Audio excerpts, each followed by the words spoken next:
uh, harusnya pendeta berdoa ya. Mari kita tunduk kepala kita berdoa. Bapa di sorga, sabat ini kami butuh curahan Roh Kudus mengurapi kami, jemaat Tuhan. Biarlah kuasa sorga, biarlah anak Tuhan menjadi bagian kami. Ya Bapa kami di sorga, tabiskanlah ibadah kami di sabat ini, dari awal sampai akhirnya, sehingga semuanya untuk kemuliaan nama-Mu saja. Terpujilah Engkau Tuhan, Allah Maha Baik, di dalam nama Yesus Tuhan dan Juru Selamat kami. Amin. Amin.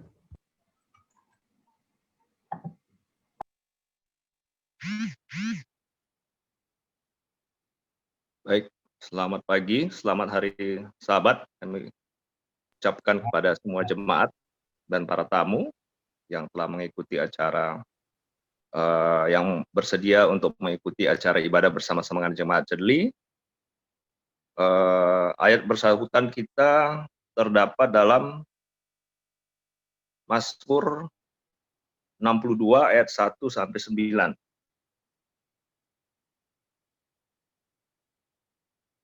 Bentar ya. Mazmur 62 ayat 1 sampai 9. Saya akan bacakan ayat yang ganjil, jemaat bacakan ayat genap, dan ayat terakhir kita bacakan bersama-sama. Mazmur 62 ayat 1 sampai 9. Perasaan tenang dekat Allah. Untuk pemimpin biduan menurut Yedutun, Mazmur Daud. Jemaat. Hanya dekat Allah saja aku tenang, daripadanya lah keselamatanku. Hanya dialah gunung batuku dan keselamatanku, kota bentengku, aku tidak akan goyah. Berapa lamakah kamu hendak menyerbu seseorang, hendak menemukan dia, hai kamu sekalian, seperti terhadap dinding yang miring, terhadap tembok yang hendak roboh. Mereka hanya bermaksud menghempaskan dia dari kedudukannya yang tinggi. Mereka suka kepada dusta. Dengan mulutnya mereka memberkati, tetapi dalam hatinya mereka mengutuki. Hanya pada Allah saja kiranya aku tenang, sebab daripadanya lah harapanku. Hanya dialah gunung batuku dan keselamatanku, kota bentengku, aku tidak akan goyah. Pada Allah ada keselamatanku dan kemuliaanku, gunung batu kekuatanku, tempat perlindunganku ialah Allah. Kita baca bersama-sama ayat terakhir, ayat 9. Percayalah kepadanya setiap waktu, hai umat. Curahkanlah isi hatimu di hadapannya. Allah ialah tempat perlindungan kita. Baik, kita akan mulai acara khotbah pada pagi hari ini. Kita akan bernyanyi bersama-sama dalam lagu buka, lagu Sion nomor 415, Ku Harap Padamu.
Saat ini kita akan memasuki doa syafaat, dan bagi saudara yang memiliki kesempatan untuk bertelut, kami ajak undang bersama untuk bertelut, dan kita akan berdoa, dan sebelumnya kita akan menyanyikan dari lagu Sion nomor 520. Kita sama-sama berdoa.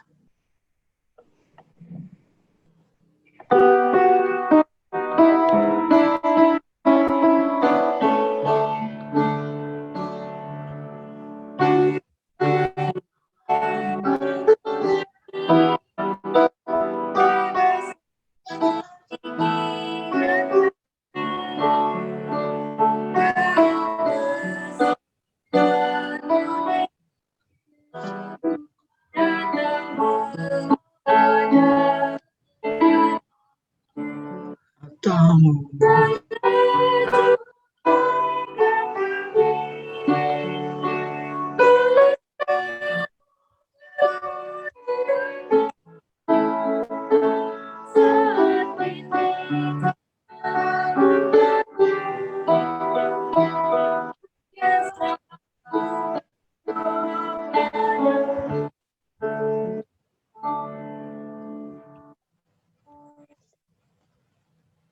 Allah Bapa kami yang berada di surga, betapa hati kami Bapa telah berikan bagi kami masing-masing di dalam 6 hari bekerja, sehingga pada hari Sabat-Mu yang kudus ini kami dapat berkumpul bersama untuk memuji dan memuliakan nama-Mu. Terpujilah Engkau Bapa atas berkat, atas perlindungan, atas penyertaan yang Engkau masih berikan bagi kami yang masih saja jatuh ke dalam dosa, baik itu disengaja dosa dan kesalahan yang kami perbuat, sehingga pada saat ini kami boleh layak datang menghampiri tahta-Mu untuk menyampaikan beberapa pokok permohonan doa kami. Pada saat ini kami sebentar lagi akan mendengarkan firman yang akan dibawakan oleh Gembala Jemaat kami, Pendeta Gerald. Kiranya Roh Kudus-Mu berkuasa atas dia, sehingga apa yang disampaikan nanti itu akan membawa perubahan dalam kehidupan kami untuk menjadi hidup lebih setia lagi, dan kami pun menjadi juru kabar keselamatan yang telah berikan bagi kami, bagi orang-orang yang ada di sekitar kami, sehingga banyak orang mengenal Engkau adalah Allah yang penuh, Maha Pengasih dan Maha Penyayang, yang selalu memberikan jalan keluar dan keselamatan bagi kami, umat-umat-Mu, sehingga kami dapat merasakan betapa besar Allah yang kami miliki sampai saat ini.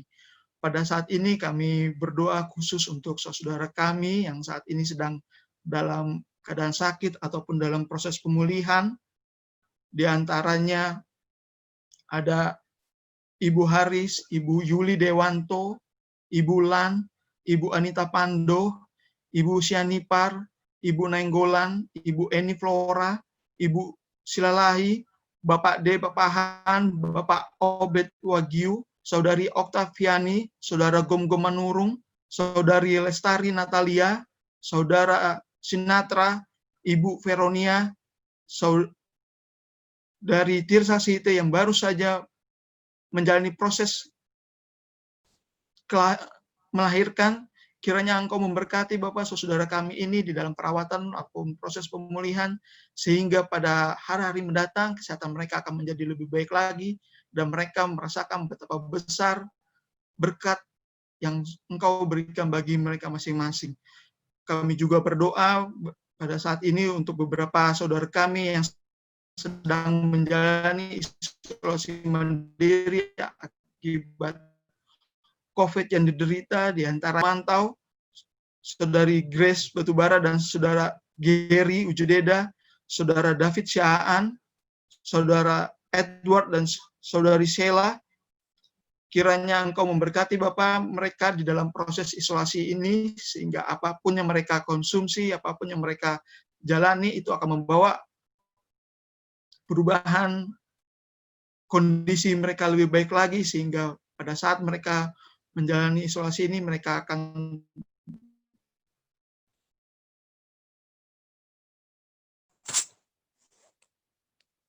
tetap bergantung sepenuhnya kepadamu, dan kesembuhan dari surga menjadi bagian dari rupa kami mendoakan untuk sahabat-sahabat kami yang dalam waktu dekat akan menjalani proses bersalin, diantaranya Saudari Polaida Siaan, Saudari Sheila Mandolang, Saudari Erna Panjaitan Sinaga, dan Saudari Winda Panjaitan dan dalam kehamilannya.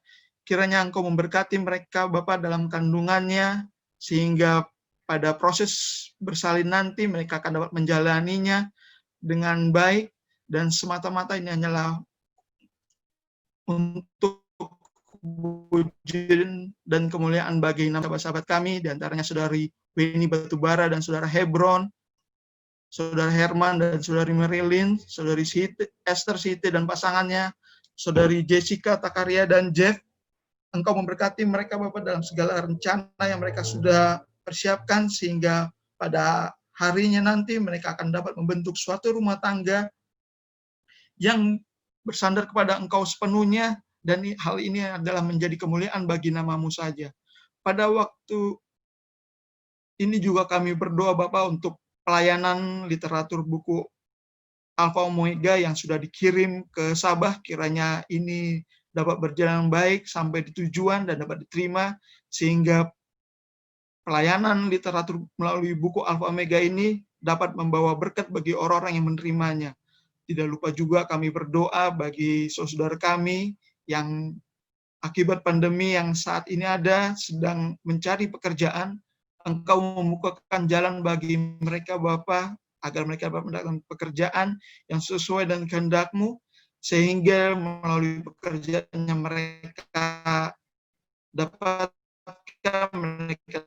mencukupi kebutuhan mereka masing-masing dan menjadi berkat bagi orang-orang sekitar mereka.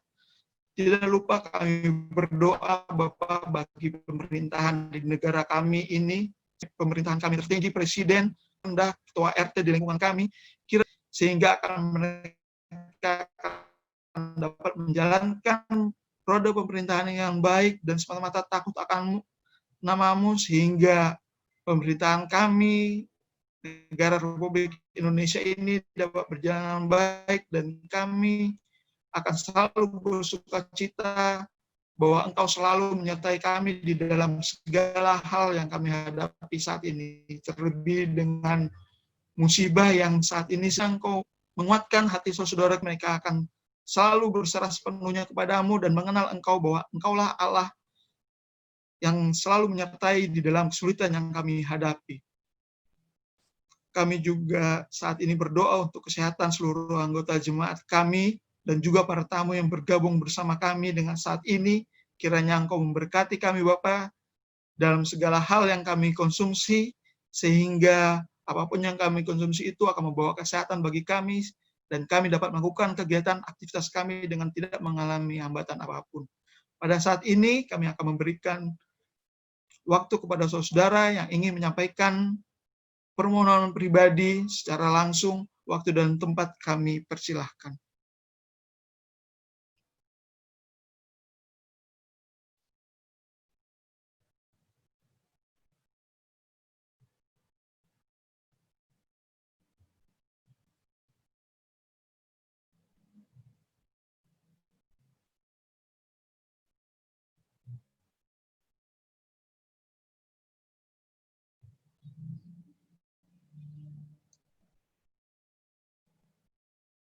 Bapa yang di surga, dengarkanlah permohonan dari kami masing-masing, dan kiranya Engkau menjawab sesuai dengan kemurahan-Mu saja, karena kami yakin percaya, kehendak-Mu lah yang terbaik atas kami. Engkau memimpin kami Bapa dalam perbaktian kami sepanjang hari ini, kiranya segala puji-pujian yang kami naikkan dapat menjadi bauan harum di hadapan-Mu. Kami bawa doa ini Bapa melalui perantaraan anak-Mu, Yesus Kristus, yang telah menjadi juru selamat dan penebus kami dari dosa.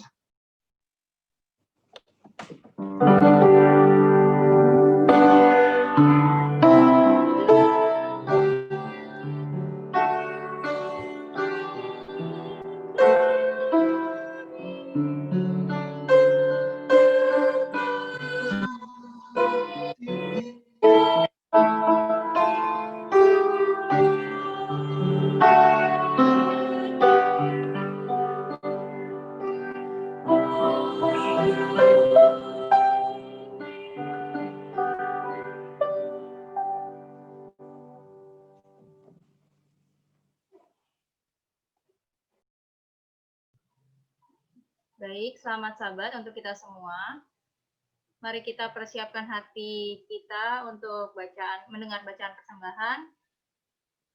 Saya akan membacakan bacaan persembahannya. Saat Yosua menempatkan Tuhan yang terutama. Menempatkan Tuhan sebagai yang pertama bisa menjadi sulit. Apa yang bisa kita pelajari dari Yosua yang akan membantu kita menempatkan Tuhan yang terutama dalam hidup kita hari ini? Yosua pernah menjadi budak di Mesir. Dia akrab dengan cambuk, budak yang merobek kulitnya. Kemudian suatu hari, seorang laki-laki tua masuk ke istana Firaun dan menyuruhnya membebaskan orang Israel. Yosua melihat setiap orang Mesir dipermalukan oleh Tuhan Israel, yang adalah Tuhan yang benar. Segera setelah itu, dia berjalan melintasi laut di tanah kering dalam perjalanan menuju kebebasannya. Yosua menjadi murid Musa segera setelah itu, bahkan mengikutinya ke kaki gunung Sinai. Ketika Tuhan menyampaikan perintah, beberapa waktu kemudian Yosua dipilih oleh sukunya untuk mewakili mereka sebagai pengintai yang pergi ke negeri yang Tuhan janjikan. Dia pasti ketakutan dan sekaligus senang. Bersama dengan 11 pengintai lainnya, Yosua melihat sendiri tanah indah yang akan mereka tinggali. Namun dia akan segera menemukan bahwa keberaniannya bukanlah dalam mengunjungi negeri itu, tetapi dalam berdebat dengan rekan-rekan pengintainya. 10 mata-mata melihat hal yang sama dilakukan Yosua, tetapi tidak setuju dengan kesimpulannya. Mereka yakin orang Kanaan akan menghancurkan mereka. Yosua harus mengutamakan janji Tuhan dan menentangnya. Akhirnya Yosua dipilih untuk memimpin orang Israel ke tanah perjanjian yang sama, sekitar 40 tahun kemudian. Itu tidak mudah baginya, tapi Yosua yakin akan satu hal, dia akan menempatkan Tuhan yang terutama. Apapun yang terjadi, inilah yang dikatakan Yosua kepada orang Israel seperti yang tercatat di dalam Yosua 24 ayat 15. Tetapi jika kamu anggap tidak baik untuk beribadah kepada Tuhan, pilihlah pada hari ini kepada siapa kamu akan beribadah. Allah yang kepadanya nenek moyangmu beribadah di seberang sungai Efrat, atau Allah orang Amori yang menegrinya kamu diami. Tetapi aku dan seisi rumahku, kami akan beribadah kepada Tuhan. Yosua menempatkan Tuhan yang terutama dan Tuhan selalu menyertainya. Teladannya mendorong kita untuk melakukan hal yang sama. Saat dia akan mengumpulkan persepuluhan dan persembahan, kita ditantang untuk menempatkan Tuhan yang terutama. Doa, Bapa Surgawi, kami menyembahmu pagi ini dengan persepuluhan dan persembahan kami. Kami berdoa untuk keberanian agar menempatkan Engkau yang terutama dalam hidup kami. Dalam nama Yesus, amin. Mari kita mengumpulkan persembahan dan persepuluhan melalui barcode yang akan di-share oleh tim multimedia.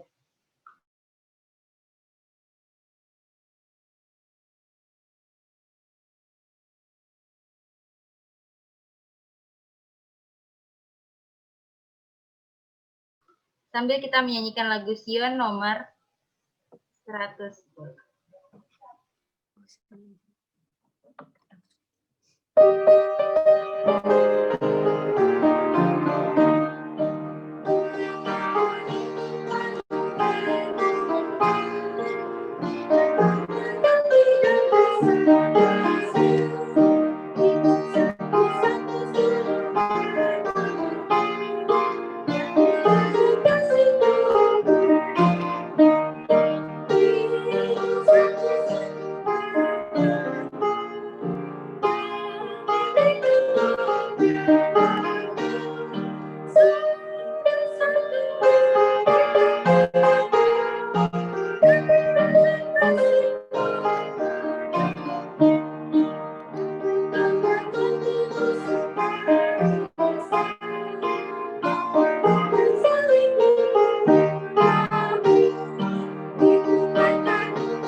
bersatu di dalam doa.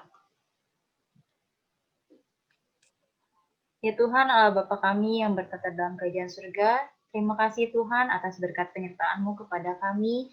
Sampai dengan saat ini kami masih bisa merasakan kasih karunia-Mu.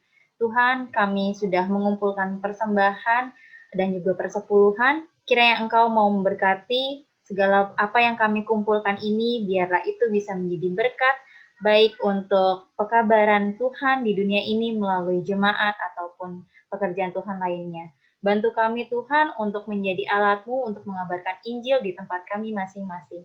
Berkati yang sudah memberi dan juga berkati yang belum memberi. Biarlah dapat memberikan persembahan dan persepuluhan untuk hari ke depannya Tuhan.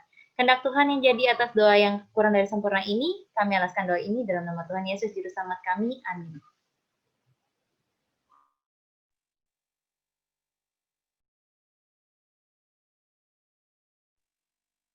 Baik, berikutnya kita akan mendengarkan lagu pujian yang akan dibawakan oleh Voice of Covenant.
Terima kasih untuk lagu pujiannya.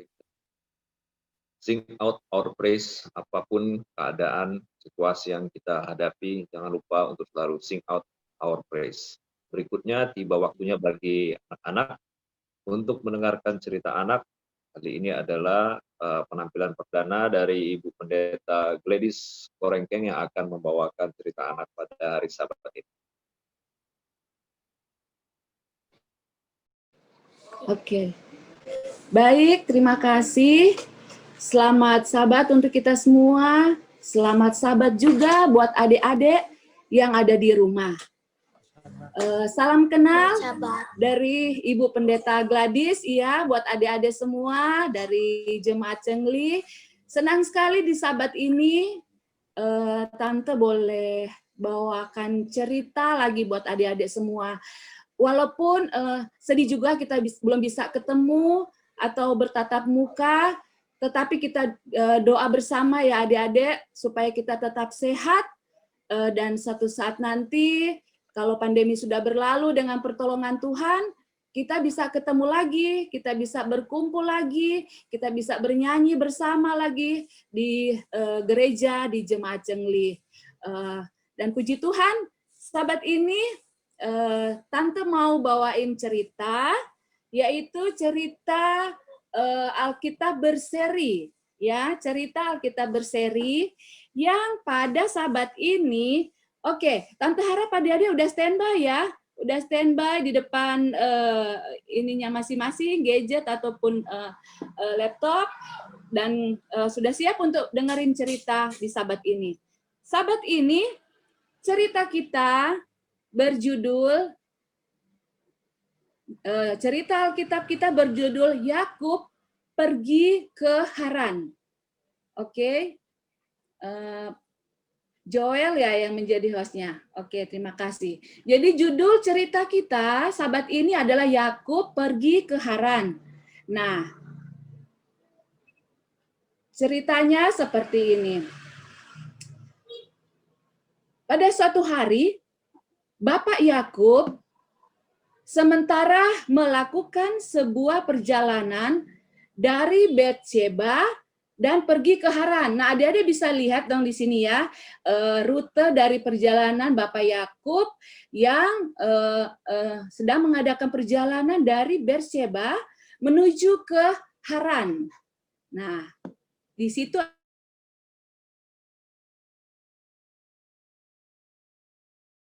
ada tempat Bapak Yakub ini, dia sampai di suatu tempat.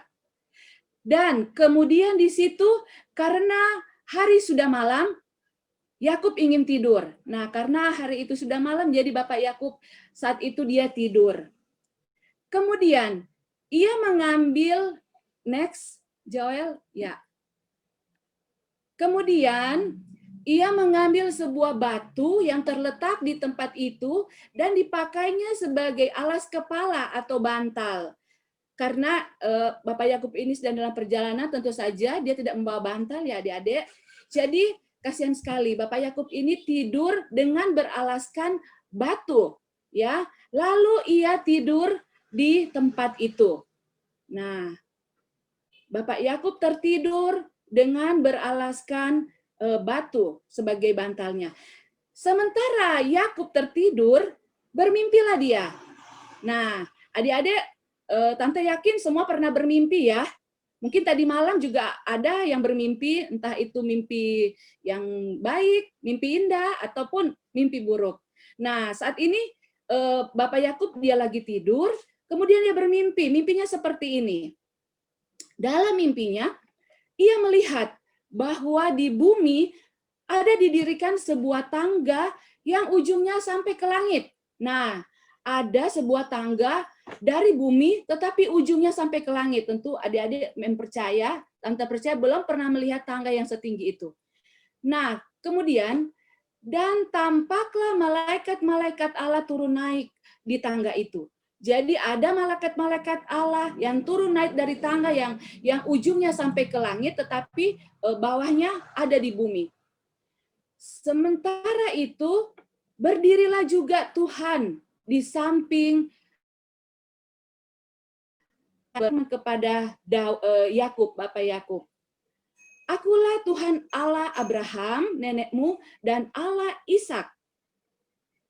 Nah, Tuhan berfirman kepada Yakub di tengah-tengah mimpinya, ternyata Allah berdiri di samping Yakub dan berfirman bahwa dialah Allah dari Abraham, dari nenek moyang dari Bapak Yakub, dan Allah Ishak. Dan kemudian Allah berfirman juga, Tuhan berfirman kepada Yakub, dan tempat engkau berbaring ini akan kuberikan kepadamu dan kepada keturunanmu. Jadi Tuhan berjanji kepada Bapak Yakub bahwa tempat ini yang Bapak Yakub tidur sementara bermimpi, Tuhan akan berikan kepada Yakub dan keturunannya, kepada anak cucunya nanti.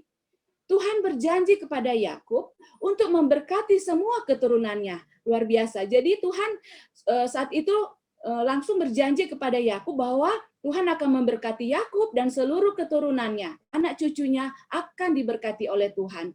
Tuhan juga berjanji untuk menyertai dan melindungi Yakub kemanapun dia pergi. Luar biasa. Jadi bukan hanya Tuhan ingin memberikan tempat itu kepada Yakub, tetapi Tuhan akan berjanji untuk menyertai, untuk melindungi Yakub dimanapun dia pergi.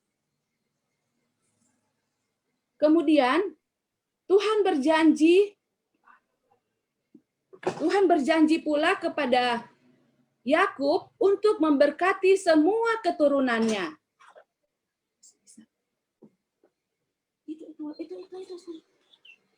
Tuhan berjanji untuk terus memberkati semua keturunannya. Dan ketika Yakub bangun dari tidurnya, berkatalah ia, ketika Bapak Yakub ini pun, kemudian dia berkata, wah, sesungguhnya Tuhan ada di tempat ini, dan aku tidak mengetahuinya. Dia tahu, dia kayaknya antara sadar nggak sadar ya, waktu dia bermimpi, dia merasakan bahwa sepertinya Tuhan hadir atau ada katanya di tempat ini, tetapi dia tidak mengetahuinya. Kemudian ia takut dan berkata, alangkah dahsyatnya tempat ini. Ini tidak lain dari rumah Allah. Ini pintu gerbang surga. Jadi dia langsung berkata, dia takut, kemudian dia berkata, wah ini sebenarnya adalah rumah Allah, pintu gerbang surga. Kemudian keesokan harinya, pagi-pagi, Yakub mengambil batu yang dipakainya sebagai alas kepala waktu dia tidur, dan mendirikan itu menjadi tugu dan menuang minyak di atasnya. Nih adik-adik lihat, bantal yang batu yang tadinya dia buat alas kepala, sekarang dia buat menjadi tugu peringatan. Kemudian dia dirikan tugu di situ dan menuangkan minyak di atasnya. Kemudian Yakub menamai tempat itu Betel, ya. Akhirnya tempat itu dinamakan Betel, yang artinya adalah rumah Allah. Betel artinya rumah Allah. Nah, adik-adik sekalian, ceritanya sampai di situ. Karena ini adalah cerita berseri, jadi sahabat depan masih ada sambungan-sambungan cerita lainnya. Nah, cerita untuk Yakub dalam perjalanannya ke Haran sampai di situ, dan pesan rohani yang kita bisa dapatkan, yang boleh adik-adik dapatkan di sahabat ini ialah Yakub berdoa kepada Tuhan untuk tetap menyertai dan melindunginya. Kemudian, oke, Joel bisa next. Yakub juga berjanji kepada Tuhan dalam doanya untuk tetap setia kepada Tuhan Allahnya. Jadi Yakub berdoa untuk kita juga adik-adik ya, selalu berdoa kepada Tuhan untuk tetap Tuhan menyertai dan melindungi kita.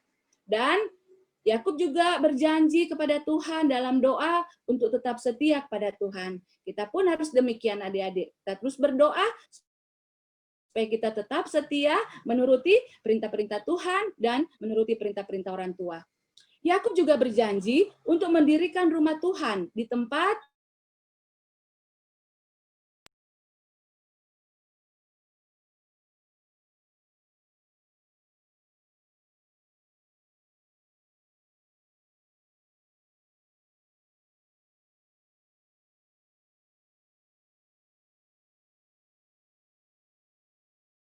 dan Tuhan memberkatinya. Tuhan akan memberkati semua orang yang percaya dan yang menurut kepadanya. Nah, ini adalah janji buat kita semua, juga buat adik-adik. Kalau kita menurut perintah-perintah Tuhan, perintah-perintah orang tua, Tuhan akan terus memberkati kita.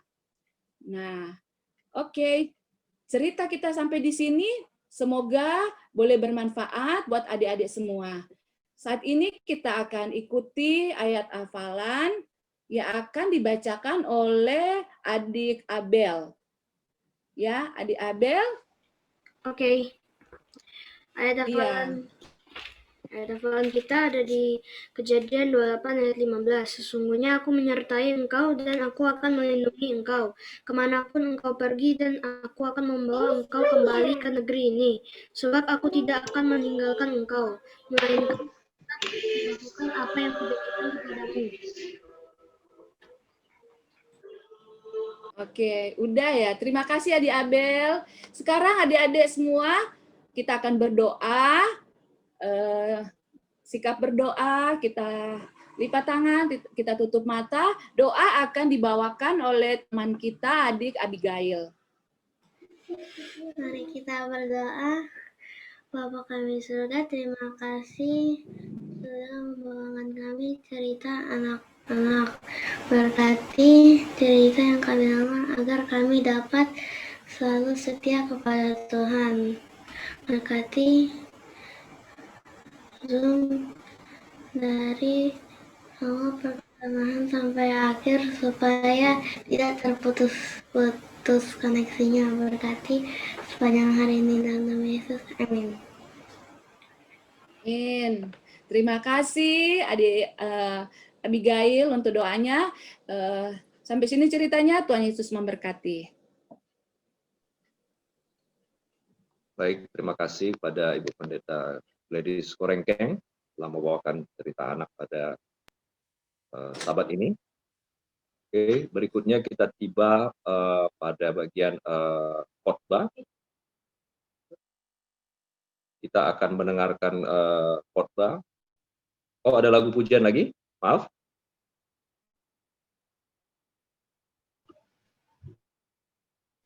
Ada, Kak. Oke.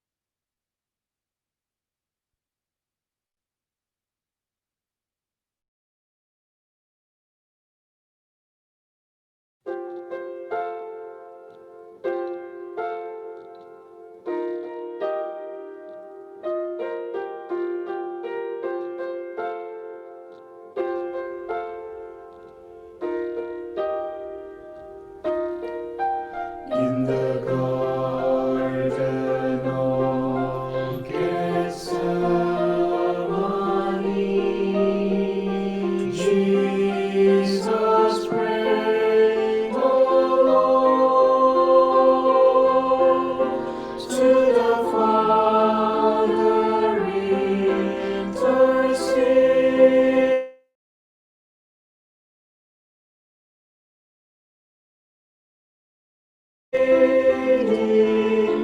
For his bride song, Father, make them one in heart and home, as you and I are one, so the world can see their unity, and your will on earth be done. The church must stand together, one spirit, one mission, one faith, till Jesus takes his bride forever. The church must stand together.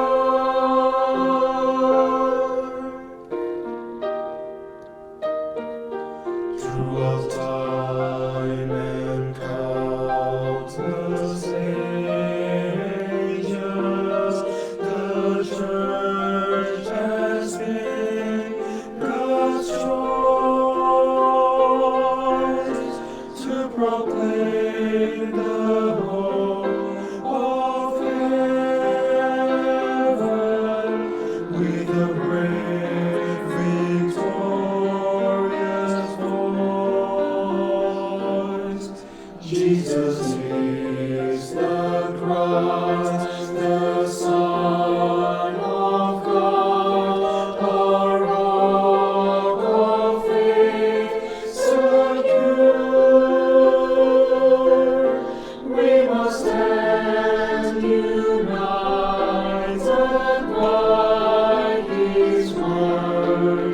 immovable, unshakable, and sure. The church must stand together, one spirit, one mission, one faith, till Jesus claims His bride forever. The church must stand together. In Christ the church is mighty, the gates of hell shall fail, and Satan is defeated, the saints of God prevail, prevail. The church must stand together, one spirit, one mission, one faith, till Jesus claims His bride forever. The church must stand, the church must stand, the church must stand, the church must stand together. The church must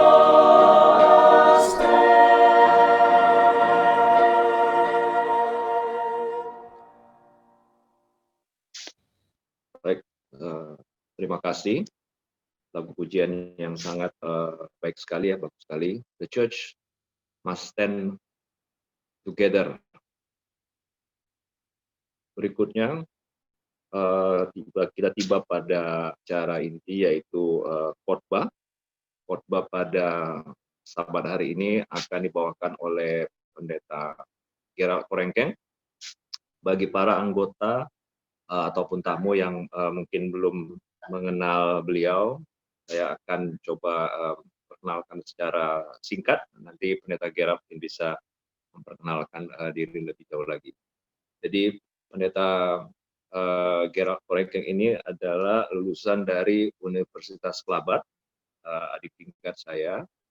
Kemudian pelayanannya meliputi di Sulawesi Utara, kemudian di Jakarta ini pernah melayani di Jemaat Tumoto Imperium, kemudian Depok, dan sekarang melayani di Jemaat Chenli.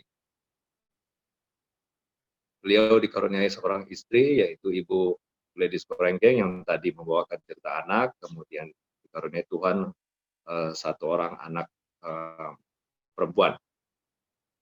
Baik, itu perkenalan singkat dari saya. Mungkin nanti Pendeta Gerald bisa memperkenalkan lebih lanjut lagi.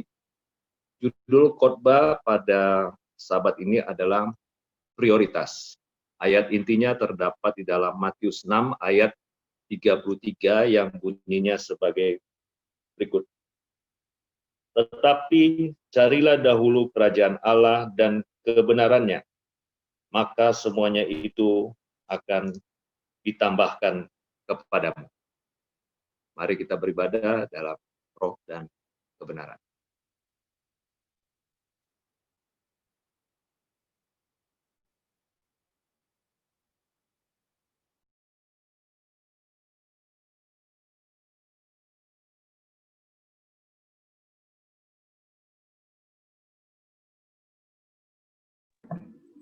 Oke, pendeta bisa langsung ke khotbah. Oke, selamat Sabat untuk kita semua. Selamat Sabat saudara-saudara. Selamat Sabat. Saudara merasa diberkati hari Sabat. Sahabat, Selamat Sabat. Terima kasih untuk kehormatan dan kebanggaan bagi saya secara pribadi dan keluarga boleh melayani Jemaat Chenli, dan Sabat ini adalah Sabat yang pertama buat saya boleh melayani jemaat sekalian. Terima kasih atas perkenalannya. Terima kasih atas lagu yang luar biasa dari The Voice of Covenant. Tuhan kiranya memberkati kita semua. Terima kasih saudara-saudara jemaat Tuhan, jemaat Cenli yang sudah hadir. Bahkan ada tamu-tamu yang sudah bergabung di sahabat ini. Terimalah salam kami. Shalom untuk kita semua. Baik saudara-saudara, pada sahabat ini saya memberikan judul khotbah saya yang seperti sudah disampaikan ketua tadi adalah priority atau prioritas.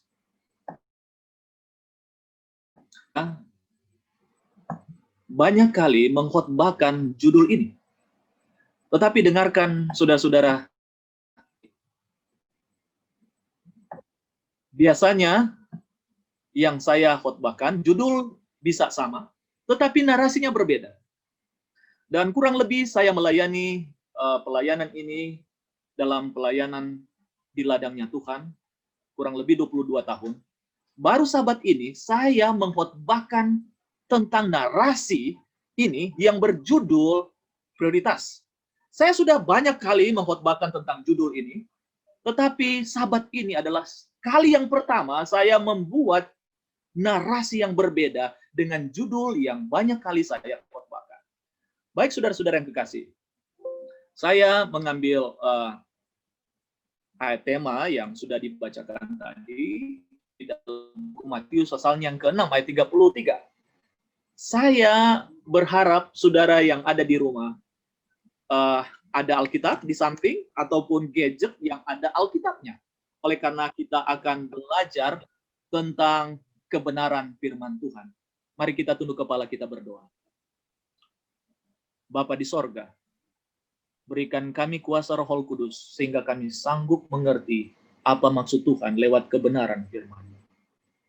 Berbicaralah kepada kami di dalam hidup ini, sehingga apapun kami kembalikan dalam pelayanan kasih sampai Engkau datang. Di dalam nama Yesus Tuhan dan Juru Selamat kami. Amin. Baik, mari kita buka Alkitab kita. Ataupun saudara sudah menghafal ayat ini, saya seringkali mengatakan bahwa salah satu ayat hafalan dari kecil yang saya hafal adalah Matius pasalnya yang ke-6 ayat 33. Baik, mari kita hafal bersama. Tetapi carilah dahulu kerajaan Allah dan kebenarannya, maka semuanya itu akan ditambahkan kepadamu. Carilah dahulu kerajaan Allah. Saya termasuk juga pendeta yang tidak bisa berkhotbah lewat Zoom. Artinya apa? Saya kalau berkhotbah di gereja suka jalan-jalan ke depan, kemana saja, bukan hanya di area podiumnya, tetapi saya boleh turun, menyalami anggota dan ada interaksi. Tetapi apa boleh buat? Kita berkhotbah secara virtual dan kita boleh menjadi anggota gereja masih ke-7 secara internasional, bisa hadir di mana-mana. Tetapi saya berharap jemaat Cenli atau tua-tua jemaat ada di Zoom ini, sahabat ini, karena pelayanan pertama. Baik. Tetapi carilah dahulu kerajaan Allah dan kebenarannya, maka semuanya itu akan ditambahkan kepadamu. Saya mau katakan bahwa ayat ini dalam konteks khotbah saya berbicara tentang prioritas. Tetapi sayangnya sahabat ini saya tidak akan mengupas akan Matius pasalnya yang ke-6 ayat 33. Nanti kali yang berikut, mari kita akan nikmati konteks di dalam Matius pasalnya yang ke-6 ayat 33. Baik saudara. Pelajaran saya pada sahabat ini, saya ambil di dalam cerita Alkitab yang terdapat di dalam Kejadian pasalnya yang ke-31, Kejadian pasalnya yang ke-32, dan Kejadian pasalnya yang ke-33. Tetapi jangan bosan, saudara, karena kita jangan sedih, karena saya tidak akan membaca dari Kejadian pasal 31, 32, dan 33. Kita lihat beberapa ayat yang kita boleh baca bersama. Baik, cerita ini, kalau kita buka Alkitab kita, di dalam buku kitab Kejadian pasal 31, ada cerita tentang Yakub. Nah, Ibu Pendeta tadi sudah menyampaikan cerita tentang Yakub juga, bagian dari pelajaran Sabat ini. Kalau kita buka Kejadian pasal 31, maka kita akan mendapatkan satu cerita, narasi yang mengungkapkan bahwa Yakub tidak lama lagi akan meninggalkan mertuanya Laban dan kembali ke Kanaan. Dengan perselisihan, dengan salah paham yang bertahun-tahun yang dia dapatkan, saat ini Yakub akan kembali kepada orang tuanya, ke tanah leluhurnya. Mari kita lihat. Kejadian pasal 31 ayat 3, ini adalah latar belakang kenapa dia mau kembali. Mari kita baca bersama. Kejadian pasal 31 ayat 3 berkata, lalu berfirmanlah Tuhan kepada Yakub, pulanglah ke negeri nenek moyangmu dan kepada kaummu. Kemudian Tuhan berkata, setelah dia bilang pulang, Tuhan yang sama yang memberkati dan memberikan mimpi ini dan perintah ini, dia bilang, pulang, kemudian, dan aku akan menyertai engkau. Wah, luar biasa. Jadi pulang, kemudian aku akan menyertai engkau. Luar biasa cerita ini. Dan dengarkan, kita lihat. Di dalam Kejadian pasalnya yang ke-32, nah ini kan kita baca tadi, Kejadian pasal 31, pulang, aku akan menyertai engkau. Dengarkan. Di dalam Kejadian pasal 32 ayat 1 dan 2, kita lihat, Yakub melanjutkan perjalanannya, lalu bertemulah dia dengan malaikat-malaikat Allah. Wah, saudaraku. Kenapa, saudara? Oh, karena ini janji. Janji Tuhan, aku akan menyertaimu.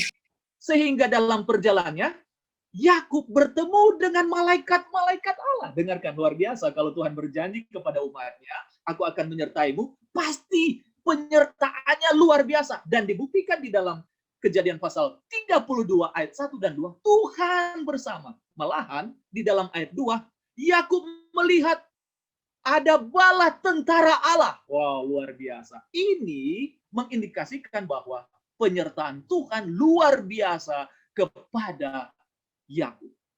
Tetapi saudara, mari kita lihat ceritanya. Ketika dia mau kembali, tentunya kita tahu ceritanya, dia harus kembali dan dia harus bertemu dengan kakaknya yang namanya Esau. Tentunya dia tidak ada bersama dengan keluarga oleh karena dia melakukan kesalahan fatal terhadap kakaknya Esau. Contohnya dia menipu, banyak dusta yang dia lakukan, banyak penipuan yang dia lakukan. Dan saat ini saudara, bayangkan, saudara dan saya kalau di posisinya Yakub mau kembali kepada orang tua, kembali kepada keluarga yang tadinya saya keluar, saya lari, tidak rukun, tidak ada damai, malah perselisihan dan kejahatan yang dibuat, sekarang mau pulang. Perasaan bagaimana? Oh, pasti takut. Mari kita lihat. Di dalam cerita ini, kita lihat ketika Yakub mau kembali, karena dia merasa takut, bagaimana ya mau ketemu dengan kakak? Bisa jadi saya dibunuh, bisa saya diancam dan sebagainya. Dia membuat strategi. Mau kembali dia buat strategi. Mari saya hanya secara singkat mau sampaikan kepada kita semua. Strategi yang dibuat oleh Yakub ini, ayat 3 saudara, di dalam Kejadian pasal 3. Suruh utusan. Yang pertama dia suruh utusan. Dia perintahkan kepada hamba-hambanya, pergi, ketemu duluan dulu. Ketemu dengan Esau dulu. Kemudian saudara, apa yang terjadi ketika para hamba-hambanya ketemu dengan Esau di ayat yang ketiga? Sesudah itu Yakub menyuruh utusannya berjalan lebih dahulu mendapatkan Esau, kakaknya ke tanah Seir, daerah Edom. Kemudian saudara, ada laporan setelah itu. Ada laporan setelah mereka kembali ketemu dengan Esau. Ada laporan dari hamba-hambanya waktu ketemu. Laporannya begini.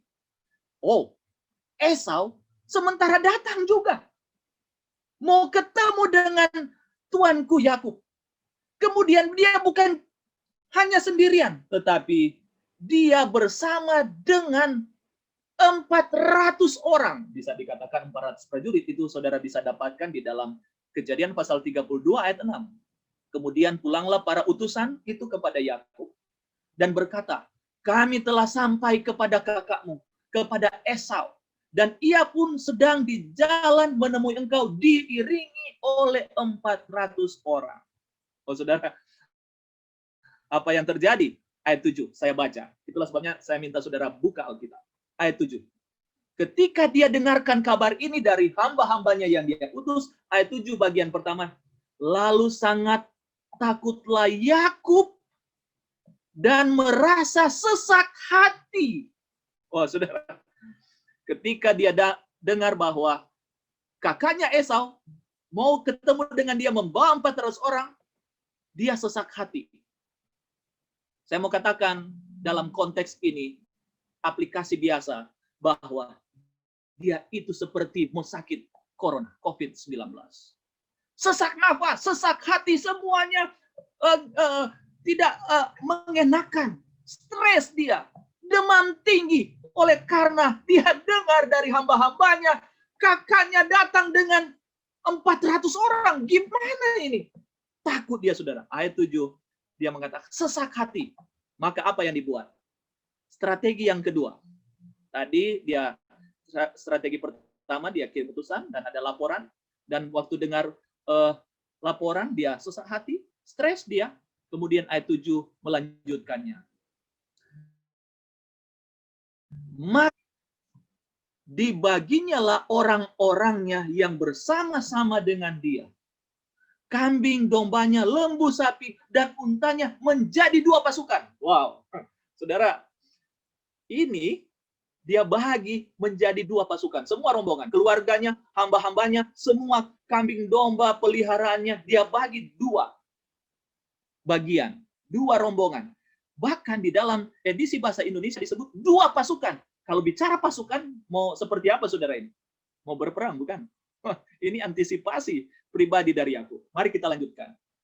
Kemudian saudara, dia juga melakukan strategi yang ketiga, ayat 8. Antisipasi, ini yang dia lakukan. Ayat 8, saya coba bacakan. Saudara baca itu di rumah. Sebab pikirnya, ayat 8. Jika Esau datang menyerang pasukan yang satu, sehingga terpukul kalah, maka pasukan yang tinggal akan terlebut. Artinya begini, dia mengantisipasi bila mana kakaknya mau mengancam hidup mereka, maka dia bagi 2 pasukan. 1 pasukan. Kalau mereka kalah, oh masih bisa ada 1 pasukan di belakang yang bisa lolos. Saudara, luar biasa ini pengkabarannya.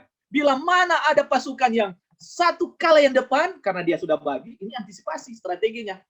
Kalau mereka kalah, masih ada 1 pasukan di belakang yang boleh luput. Luar biasa. Jadi ada paling kurang ada 3 apa saudara? 3 strategi yang dia buat. Mari kita lanjutkan ayat-ayat ini. Ayat 13a kita lompat saudara. Ayat 13a.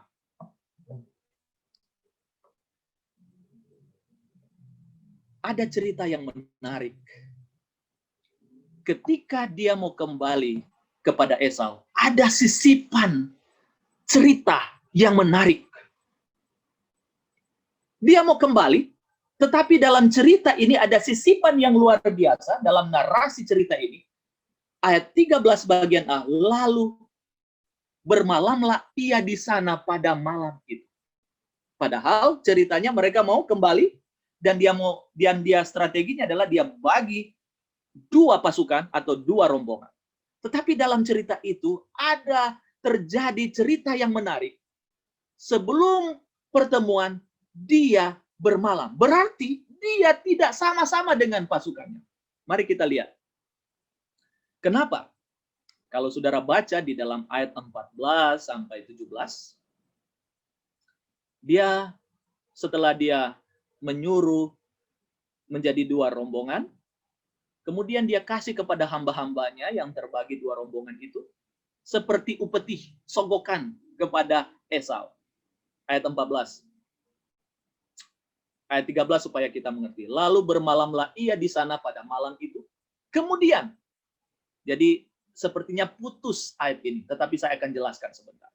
Kemudian diambilnyalah dari apa yang ada padanya suatu persembahan untuk Esau kakaknya, yaitu 200 kambing betina dan 20 kambing jantan, 200 domba betina dan 20 domba jantan, 30 unta yang sedang menyusui beserta anak-anaknya, 40 lembu betina dan 10 lembu jantan, 20 keledai betina dan 10 keledai jantan. Apa artinya? Semua yang berharga dan hampir semua miliknya mau dipersembahkan. Alat-alat transportasi yang mewah di saat itu, unta dipersembahkan. Mobil-mobil supercar diberikan. Semua alat transportasi, pabrik yang menghasilkan kain, wool dan sebagainya dipersembahkan kepada kakak. Supaya ini jadi sokokan, supaya ketika berpikir, supaya ketika kakaknya melihat, mendapatkannya, bisa jadi tidak marah dia nantinya. Itu pemikirannya, strategi, bagian dari strategi. Mari kita lihat. Dia menyiapkan ini, saudara. Bahkan yang tadinya hanya 2 pasukan, 2 rombongan menjadi 3 pasukan. Malahan perintahnya kepada rombongan, jaga jarak. Seperti saat ini COVID-19. Dia sesak nafas, sesak hati, kemudian dia jaga jarak.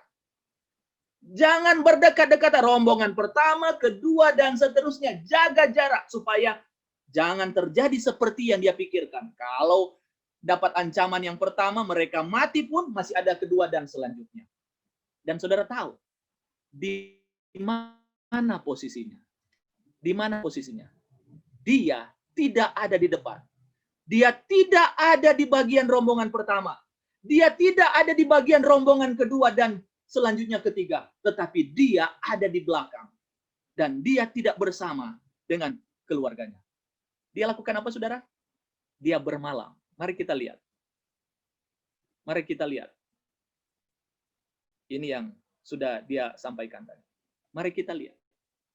Kalau kita buka Alkitab kita, di dalam Kejadian pasalnya yang ke-33, ayat 22 mulai, apa yang terjadi? Inilah saya katakan di ayat 13 tadi, inilah sisipan dari narasi ini. Tetapi inilah yang paling penting di dalam cerita ini. Mari kita lihat, saudara, di dalam ayat 32, di dalam Kejadian pasalnya yang ke-32. Mari kita lihat. Saudara sudah buka Alkitab? Mari kita baca. Pada malam itu, Yakub bangun. Ia membawa kedua istrinya, kedua budaknya perempuan, ke-11 anaknya, dan menyeberang di tempat penyeberangan Sungai Yabok. Oke, kita bisa lihat ada ceritanya. Sesudah mereka, ia menyeberangkan juga segala miliknya. Ayat 24, lebih terperinci menjelaskan. Lalu tinggallah Yakub seorang diri dan seorang laki-laki bergulat dengan dia sampai fajar. Oke, kita bisa lihat ceritanya. Dia tidak bersama dengan rombongan, dia sudah seberangkan semua keluarganya. Apa yang dia lakukan? Yakub ternyata seorang diri. Dan satu cerita yang luar biasa. Yakub tiba-tiba diceritakan dalam pasal ini. Yakub bergumul atau bergulat dengan seorang laki-laki sampai pagi, sampai fajar menyingsing. Ayatnya yang ke-26, kalau saudara lihat di share screen ini, lalu kata orang itu, ketika terjadi pergulatan, kita bisa katakan perkelahian dalam bahasa hari-hari, tetapi bukan itu sebenarnya. Lalu kata orang itu, biarkanlah aku pergi, karena fajar telah menyingsing. Apa yang terjadi? Sahut Yakub, aku tidak akan membiarkan engkau pergi jika engkau tidak memberkati engkau. Maksudnya tidak memberkati aku.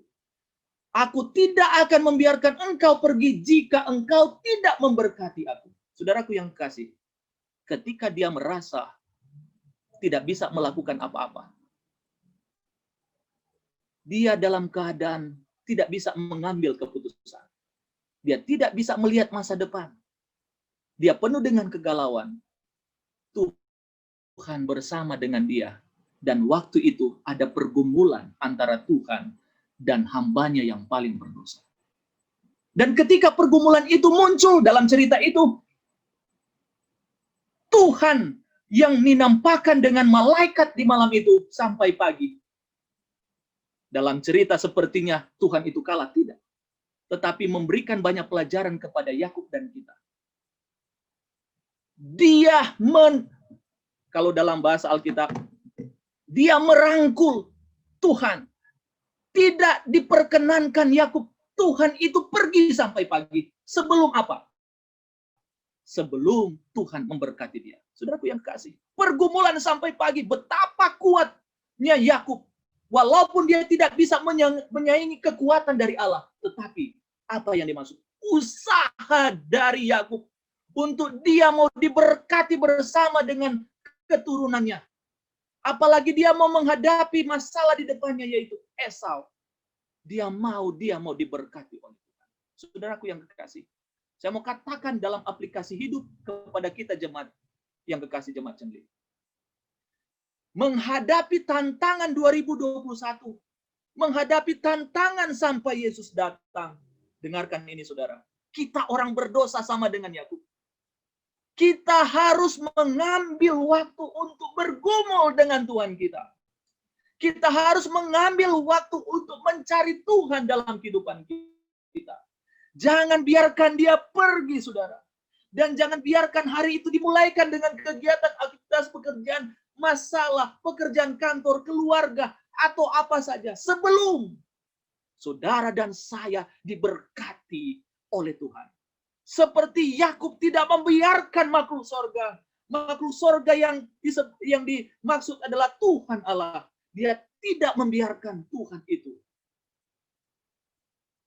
berpisah dengannya sebelum dia diberkati.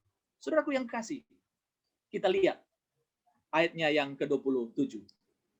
Ada perbincangan. Siapa nama? Dia bilang Yakub. Kemudian Tuhan berkata kepada Yakub, saat ini namamu bukan Yakub, tetapi saat ini oleh karena engkau telah menang bergumul dengan makhluk sorga dan manusia, engkau sendiri. Bertanyalah orang itu, siapakah? Sautnya Yakub. Ayat 28. Lalu kata orang itu, namamu tidak akan disebut lagi Yakub, tetapi apa saudara? Israel. Sebab engkau bergumul dengan Allah dan manusia, dan engkau menang. Bukan lagi namanya Yakub, tetapi namanya Israel, pemenang Israel, oleh karena dia sudah memenangkan pergumulan itu. Saudaraku yang kasih, mari kita lihat. Sebelum dia bertemu dengan Tuhan, oleh karena kegalauan dan ketakutannya, strategi yang dia buat adalah mengutus utusan. Kemudian dia membagi 2 pasukan. Kemudian dia membuat antisipasi. Malahan dia tambah dengan buat 3 rombongan. Apa yang terjadi?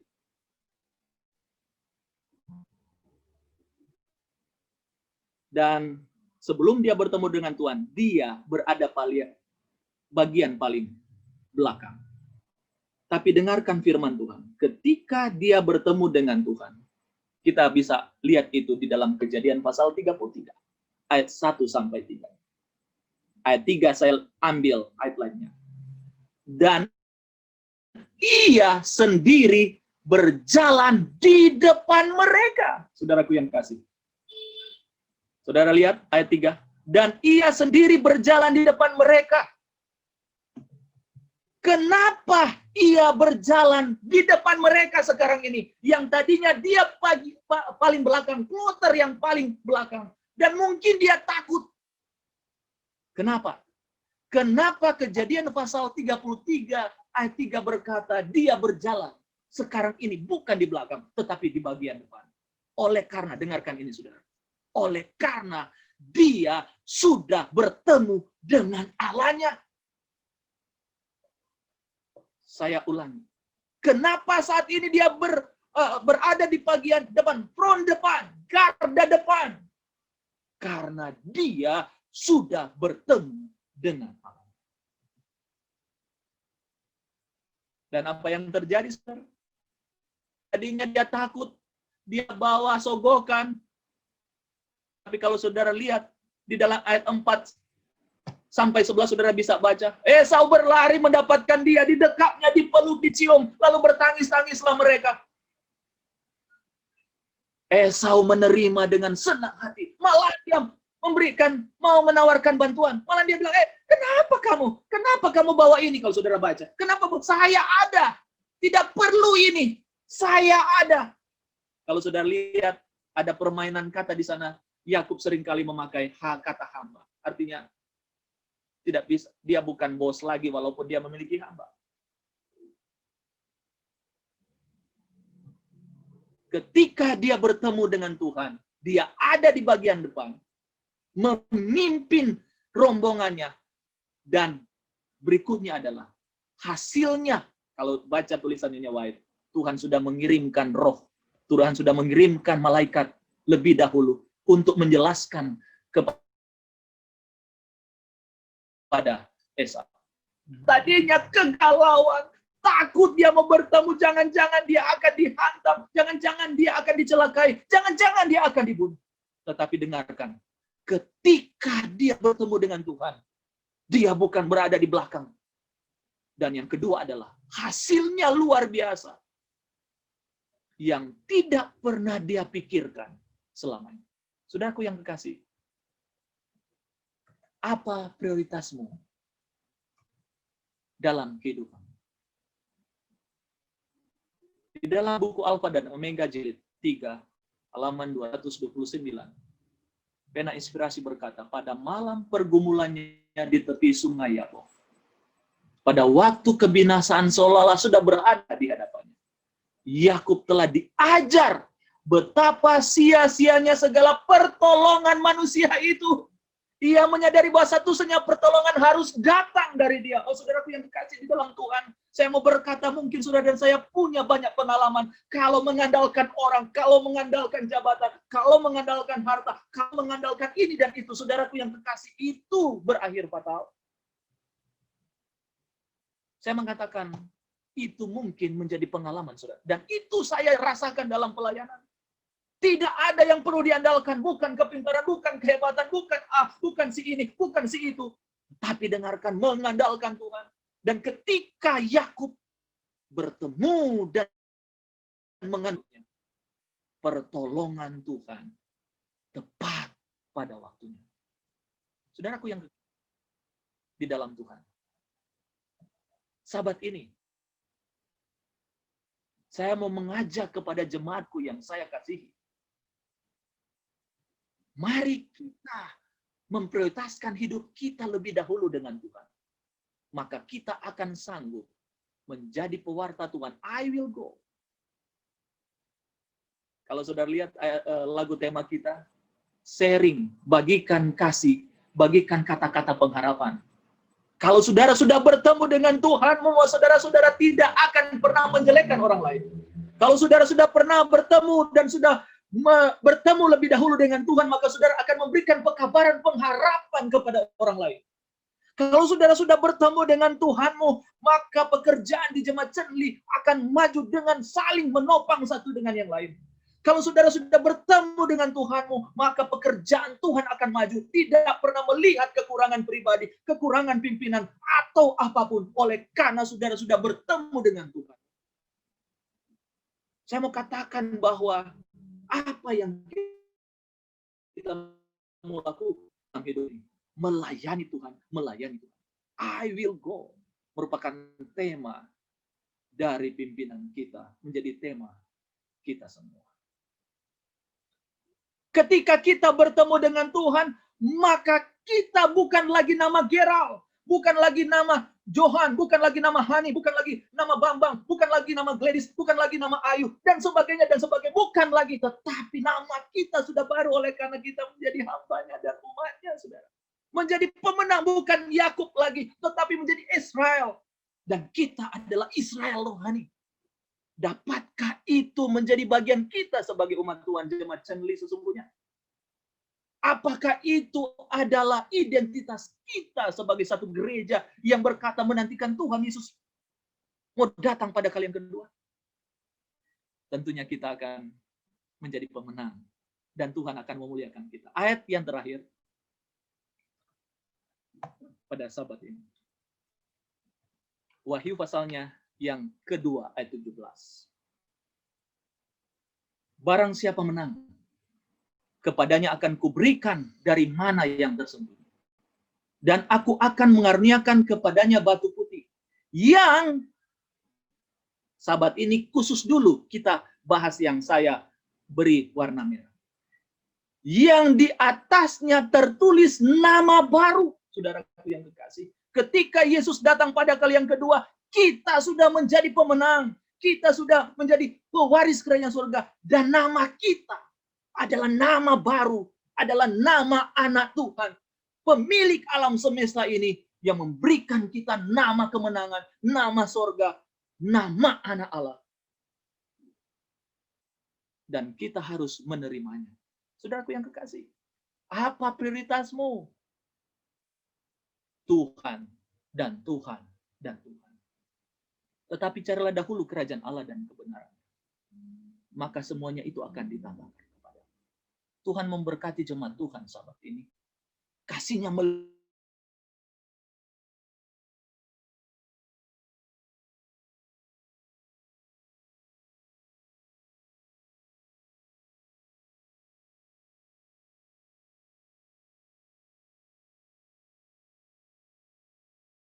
buat dalam hidup kita sampai hari Maranatha. Tuhan memberkati jemaat Tuhan dalam nama Yesus. Amin. Amin. Amin. Amin. Baik, terima kasih Pendeta Gerald. Firman Tuhan yang sangat baik sekali akan membantu jemaat dan para tamu-tamu yang mendengarkan khotbah pada Sabat hari ini untuk mempersiapkan diri, menentukan prioritas kami untuk tahun 2021 yang masih tidak menentu ini. Baik, kita akan tutup ibadah khotbah kita pada hari Sabat ini. Untuk lagu tutup, mari kita buka dalam lagu Sion nomor 40, Tuhan pimpinlah aku.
Saudara-saudara, terimalah berkat sorga, mari kita tunduk kepala, kita berdoa. Bapa kami di sorga, ketika hamba-Mu mengangkat tangan bagi jemaat yang ada di rumah dan di tempat masing-masing. Kiranya Tuhan memberkati kami semua dengan berkat Sabat ini. Kami butuh kuasa Roh Kudus supaya kami hidupkan. Tuhan, bersamalah dengan kami dan berkati kami. Tuhan memberkati Engkau dan melindungi Engkau. Tuhan menyinari Engkau dengan wajah-Nya dan memberi Engkau kasih karunia. Tuhan yang sama menghadapkan wajah-Nya kepada kita semua dan memberikan kita semua damai sejahtera. Tuhan memberkati